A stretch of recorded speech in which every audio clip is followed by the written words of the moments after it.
Hello, welcome to Shop Talk. We're looking at some vintage Stihl 090G parts. These are the housings for the 090Gs. There's two of them. They're not in perfect shape, they will need some work. This one's been welded right here.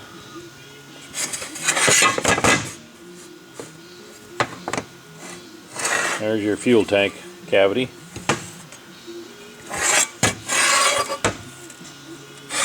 If you're trying to find parts for one of these, you know how hard they are to find. Here's some great used parts. They've been welded, so you'll have to do a little spidey and fender work on it. Been sitting in a barn for years. This in here is getting pretty clean, other than needing a good paint job. And here's the other housing. They're not perfect, but you know how hard it is to find these parts, so if you're going to put one together, here's some parts for an 090G.